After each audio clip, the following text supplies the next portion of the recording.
Hello, everyone, and welcome to chapter 9 of the compendium. This chapter is called Good Feelings, and it covers the years 1817 to 1829, which are the presidential administrations of James Monroe and John Quincy Adams. And so this is the ninth of 26 chapters. It is the first chapter of the Antebellum era, and this particular chapter is divided into two sections. The first is called Spirit of Nationality from 1817 to 1825. This is the James Monroe administration. And then the next section is the American system, which is John Quincy Adams. This today's live stream is going to be short because I don't have too much information on this particular chapter. So if you guys know of any primary source documents or events that you think I should add, let me know in the description of this live stream or in the comments. And yeah, let's get right into it. So the Spirit of Nationality from 1817 to 1825 is the collapse of the Federalist Party fostered a temporary sense of political unity and national purpose. Post-war economic growth and internal improvements expanded markets and infrastructure, though the Panic of 1819 exposed the fragility of American finance and deepened regional resentment. Sectional tensions over slavery erupted with the Missouri Compromise of 1820, which preserved the Union by balancing free and slave states while revealing the issue's explosive future. In foreign affairs, the Monroe Doctrine asserted American opposition to European intervention in the Western Hemisphere, signaling a bold claim of hemispheric leadership. By the end of Monroe's administration, nationalism masked unresolved divisions as unity rested less on consensus than on the postponement of conflict. That's a little description of this section that I wrote. And so we have Monroe's first inauguration. This is a link to his inaugural address on March 4th, 1817. You have the Rush-Bagot Pact, Monroe's tour of the northeastern states, which he did to help unite the nation in the states that suffered the most from the War of 1812. During the War of 1812 and during the last chapter, you had a couple states in New England establish a conference in order to present a list of grievances to the federal government. And so the next couple of presidents will be going to the Northeast to try to placate the Northeasterners who suffered the most. We have the start of the First Seminole War, which begins by the natives, the Seminoles, hiding fugitive slaves in Florida. You have Monroe's 1817 State of the Union, the admission of Mississippi as, I believe, the 19th state, repeal of internal duties. So these duties were passed under the Washington and Adams administration, and some of those duties were repealed by Thomas Jefferson and then James Madison, and now under James Monroe. That process of decreasing the duties, which are tariffs, continues. Monroe's message to Congress on the occupation of Amelia Island. General Jackson executes 2 British citizens for supporting the Seminoles during the First Seminole War. And then General Jackson will invade Pensacola in Spanish-held Florida. Monroe will tour the South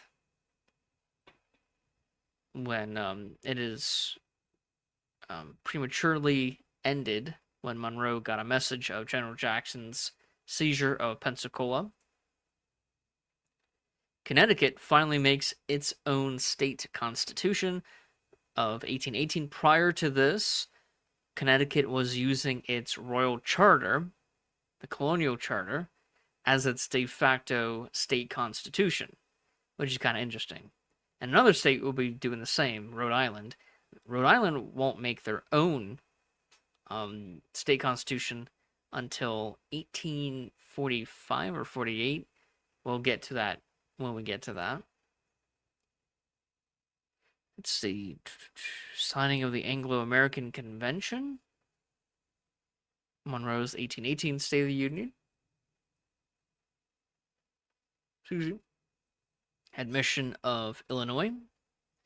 You have the financial panic of 1819. This is the first widespread financial crisis in the United States. James Talmadge Jr. proposes restricting slavery in Missouri. 2 amendments to a Missouri statehood bill that catalyzed a debate on slavery. One amendment would restrict further slavery in Missouri, and the other would set a timeline for freeing enslaved persons already in a territory. So Talmadge is a abolitionist, very early abolitionist, and he will propose that Missouri be a free state, and any slaves who are already in Missouri will be freed. The Spanish and the the Spanish and the Americans will sign a treaty which will cede Florida to the United States. You have the Enabling Act of Alabama, so you have a ton of states that are being created during this time. Territorial Government of Arkansas. Steerage Act of 1819. Temporary Territorial Government of Florida. So Florida is now being prepared to become a state.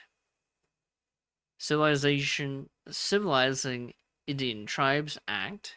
This is one of the first acts which will take Indian children away from their families and force them into schools where they would be taught English and wear American clothes and basically strip the natives of their culture. An act to enforce the abolition of importing slaves. So in 1808, during the Thomas Jefferson administration, you have the banning of importing slaves. Of course, you need to enforce that because there is the black market, and the United States will, this act will give Congress more authority when it comes to enforcing the ban on importation of slaves. You have a very important Supreme Court decision, McCulloch v. Maryland, and so I encourage you guys to watch this video by Mr. Beat. We have all of his Supreme Court briefs in our compendium, so you can watch it straight from the timeline. Yeah, Monroe has another tour where he goes around talking to southern states and western states. Constitution of Alabama, 1819. 2 speeches on the Missouri Bill by Rufus King. Rufus King is one of our founders. Monroe's 1819 State of the Union Address. Admission of the state of Alabama. Maine. Now you have the Compromise of 1820. Constitution of Maine, 1820. Monroe's message to Congress about expelling natives from Georgia. And so a lot of people blame Andrew Jackson for the Trail of Tears, although the Trail of Tears was going to happen anyway. There was presidents like James Monroe and then John Quincy Adams. We'll talk about expelling Native Americans from Georgia. And we'll get into the actual Trail of Tears in the next chapter, where we talk about the Jackson administration. We have this letter from Thomas Jefferson reacting to the Missouri Compromise of 1820. And in this letter, he talks about how he fears that you can't just free slaves because all of the horrible things that Americans, the masters, were doing to the slaves will um, try to get vengeance on the masters and also uh, just the white people in general. So there really can't, according to Thomas Jefferson, there cannot be this um, peaceful coexistence between white and former slaves. And then he also feared that the issue of slavery, will ruin the republic if it's not resolved. And so during this time period, the antebellum period, from 1817 all the way up to 1848, 49, is the compromise era. That's the antebellum era, where this compromise, really starting in 1820, the system of compromise will be led by congressional leaders like John C. Calhoun, Daniel Webster, Henry Clay, and they will maintain this compromise system all the way up until around 1848, 49, with the aftermath of the Mexican-American War. And we'll be getting more into that um, in a couple of days when we cover that chapter. Let's see, Tenure of Office Act. Here's a census video by Jeffrey the Librarian. So I encourage you guys to check out his website and watch this video if you're just interested in learning about what the census was back in 1820. And here's another video by Mr. Beat. This is the election of Monroe. Monroe will win over John Quincy Adams. Monroe's 1820 State of the Union Address. First act to relieve land purchasers. This is during the Panic of 1819. Admission of Missouri. Military Establishment Act of 1821. An act to enforce the Adams-Onis Treaty. Monroe's second inaugural. His 1821 State of the Union Address. Monroe's message to Congress recognizing independent nations in Central and South America. This will be leading to eventual conflict with countries like Spain. This is part of the Monroe Doctrine, which is to kick out any European influence out of Spain, or out of the New World, including Spain. Let's see, Territorial Government of Florida. Second act to relieve land purchasers. Vetoes Cumberland Road Appropriations Bill. So during this time, you have this debate in Congress about whether or not the federal government should invest in the nation's infrastructure.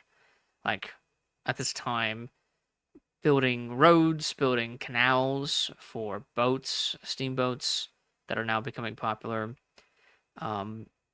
Whether or not the federal government should invest in these infrastructure projects is very much up for debate.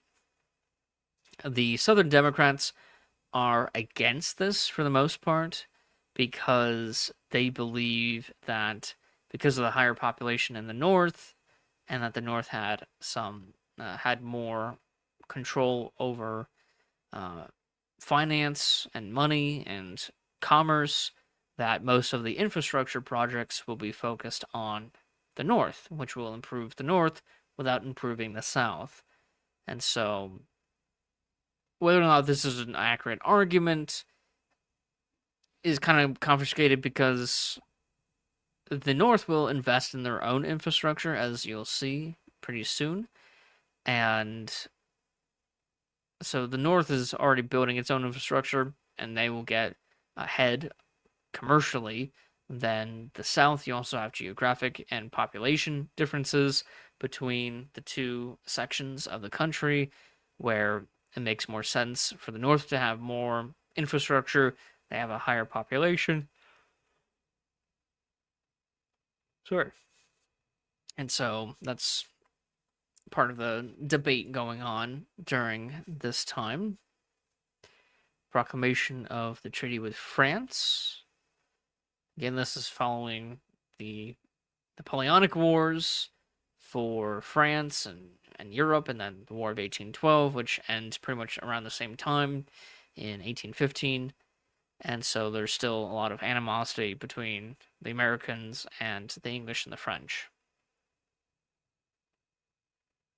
Territorial Government of Florida, 1823 State of the Union. Gibbons v. Ogden is another pretty famous Supreme Court decision where the monopoly of the steamboat in New York was challenged. And so I encourage you guys to watch this video by Mr. Beat about this Supreme Court decision. Monroe's message to Congress on expelling natives from Georgia. So Georgia will be, I don't know why the president's really focused on Georgia in particular. The Seminole War is going on, so that might explain it. And the Russo-American Treaty of 1824, General Survey Act, Tariff Act of 1824, Lafayette's farewell tour. Lafayette was a French commander during the American Revolution, and he is very famous in America during this time. You have the four-way election where John Quincy Adams wins, and that's because Henry Clay will drop out of the race and convince his delegates to vote for John Quincy Adams, despite Andrew Jackson winning the popular vote. And so Andrew Jackson, following this, will branch off and form the Democratic Party. Monroe's 1824 State of the Union, the Columbian Observer's Letter of the Corrupt Bargain. So here's a primary source of this corrupt bargain between Henry Clay and John Quincy Adams, because Henry Clay would join John Quincy Adams' cabinet, and so a lot of people were speculating that there was a corrupt bargain, which is probably true. So I don't know too much about the authenticity of these claims, but from what we have, and given the results of the election and how Henry Clay joined John Quincy Adams in his cabinet, I think that makes more sense than other corrupt bargains throughout American history that people speculated with very little, really no evidence at all, and no good arguments for it, like the compromise or the corrupt bargain of 1877, which resolved the 1876 election, which I don't think that bargain ever happened.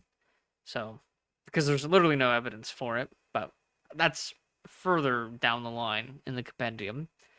That's during the Reconstruction era. And so we have Monroe's message to Congress about exterminating Indians. Yikes. Henry Clay responds to the letter of the corrupt bargain. And then the House counts John Quincy Adams with the most states, winning him the presidency. We have a treaty with the Creek Indians in Georgia. And then the very last document we have for James Monroe is Monroe's message about the treaty with the Creek. Presidents didn't give farewell addresses at this time, by the way. Let's see. The American system, this is the John Quincy Adams administration. We don't have that much on this timeline. So I'm going to read the description. John Quincy Adams assumed the presidency under the cloud of the disputed election of 1824, as charges of a corrupt bargain undermined his legitimacy from the outset. Adams championed Henry Clay's American system, advocating federal investment in internal improvements, a national university, scientific advancement, and protective tariffs to bind the nation together economically and culturally. Despite a bold nationalist vision, Adams faced relentless opposition from Jacksonian allies in Congress who blocked most of his initiatives and framed them as unconstitutional overreach. Foreign policy successes, including improved relations in the Americas and commercial treaties, were overshadowed by domestic paralysis and partisan warfare. By 1829, Adams' failure was less of ideas than of politics, as democratic populism displaced elite nationalism and set the stage for a profound transformation of American governance with the Jacksonian Age. So you have John Quincy Adams' inaugural address, which was given on March 4th, 1825. Treaty with the Creek is ratified. JQA appoints Henry Clay as Secretary of State. Here is the Erie Canal being completed all the way back in 1825. Now, this is a New York State paid project. This was not paid for by the federal government, but this project helped convince the federal government and convince other states to support national infrastructure projects like this. So all of the infrastructure projects, all of that, that movement to have and build infrastructure is, you can thank the Erie Canal for popularizing the infrastructure project initiative. You have John Quincy Adams' 1825 State of the Union. John Adams and Thomas Jefferson both die on the 50th anniversary of the Declaration of Independence. That's July 4th, 1826. So it's kind of eerie that those two men who were on the Committee of Five to write the Declaration of Independence will die on the same day. And I think John Adams, his last words were Jefferson lives or something like that, not knowing that Jefferson had died a couple hours before he will die. So, again, kind of eerie. John Quincy Adams' 1826 State of the Union Address. His message about the rights of the Creeks. Proclamation on closing ports to British trading. John Quincy Adams' 1827 State of the Union Address. You have the Tariff of Abominations, which gets passed in 1828, and this will cause the nullification crisis, particularly in South Carolina during the Jackson administration. And then you have the election of Andrew Jackson. He wins over John Quincy Adams in December of 1828. South Carolina Exposition and Protest, written by John C. Calhoun. Excuse me. And this will be a protest of the Tariff of Abominations. And then the very last document that we have on this chapter is John Quincy Adams' 1828 State of the Union Address. Now, I have not, as you can see, and how quickly I went through this chapter. Usually it takes me hours to get through a chapter. It's only been less than 25 minutes. And so there's a ton more history for me to add to this chapter. If you guys know of any primary source documents or major events that you think I should add, just let me know in the comments and I'll look through add as many as I can. And yeah, so that's this chapter. Pretty short chapter, very short chapter, at least for now, until we develop it out further. And if you're interested in what we do, if you think that this is a good resource, you can donate. We are a 501c3 nonprofit, and we're making online resources like this, where people can find primary source documents and events throughout history in a more engaging and visually, I guess the term is visually engaging or interactive timeline So it teaches history chronologically, which I think that's how history should be taught, along with overlapping themes to show how one theme can influence another theme, and also relying mostly on primary sources for all of the descriptions and all of the events as well. And so, yeah, if you think that what we're doing is good, if you think that you want us to expand upon what we've already done, then please donate. All donations are tax deductible, and so you can get that. And yeah, just let me know what you guys think, and check out the website and all the chapters. The website is www.tarpeia.us. Tarpeia is spelled TARPEIA.us. And I hope to hear some feedback from you guys. So thank you, and have a nice day.